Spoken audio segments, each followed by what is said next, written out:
Il est 6h25 du matin, je viens de me lever et c'est dur le matin.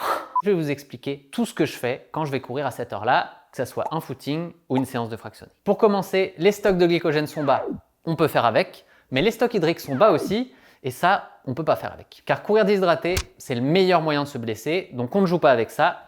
Prenez un grand verre d'eau avant de partir ou une boisson non sucrée. Pour moi, c'est un bon café. Et en plus, ça booste l'utilisation des graisses comme source d'énergie de 30% selon certaines études scientifiques. Et si c'est l'été ou que ma sortie est de plus de 45 minutes, je pars toujours avec une flasque afin de pouvoir m'hydrater pendant la sortie et éviter, encore une fois, les risques de blessure. Autre point important, le matin, on est rouillé, nos muscles, nos tendons, nos articulations ont besoin d'être réveillés avant de pouvoir courir. Bref, ne partez pas 5 minutes après vous être levé.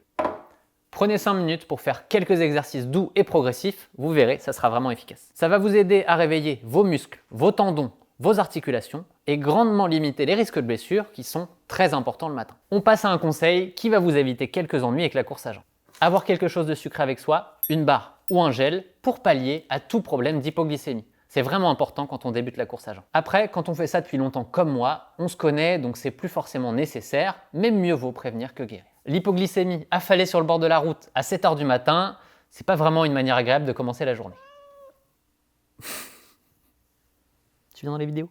Dernière étape avant de partir, le café a fait son effet et si vous êtes comme moi, ça veut dire de passer par là. Voilà, on est prêt à partir, mais avant ça, je vais encore vous donner 2-3 conseils ultra importants pour ne pas foirer vos runs à jeun.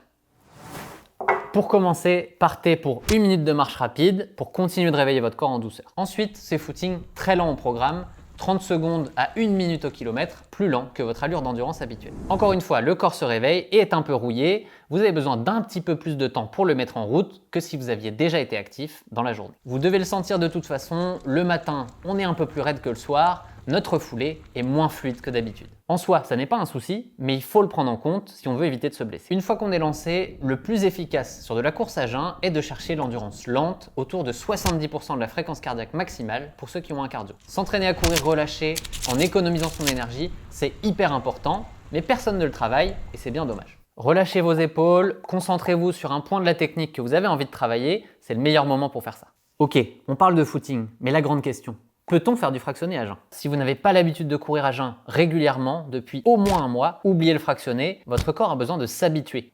Et puis à jeun, comme votre corps est sur la réserve, votre cerveau va vouloir vous brider. Il va rendre beaucoup plus difficile la séance pour vous inciter à ralentir, et ça, c'est pas ce que vous voulez sur un fractionné. Donc le fractionné à jeun, je dis non.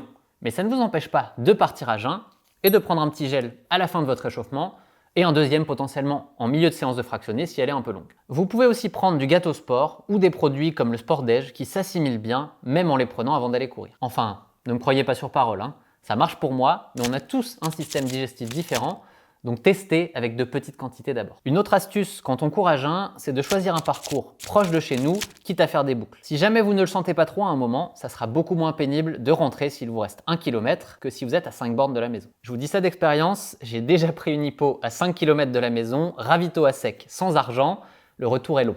Très très long. Mais ce que j'aime dans la course à jeun, c'est qu'il a beau être tôt, on a déjà accompli un gros objectif de sa journée.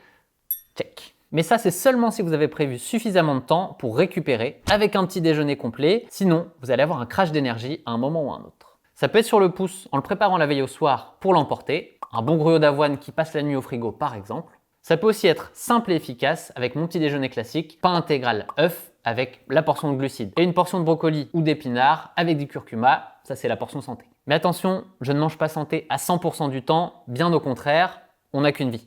Et si tu veux voir ce que je mange dans une journée classique, eh bien je l'ai filmé et je te le montre dans cette vidéo. Partez avec un grand verre d'eau. Ah, non, pas partez avec un grand verre d'eau. Ouais, je vais courir avec mon grand verre d'eau et j'en fous partout. Voilà, super.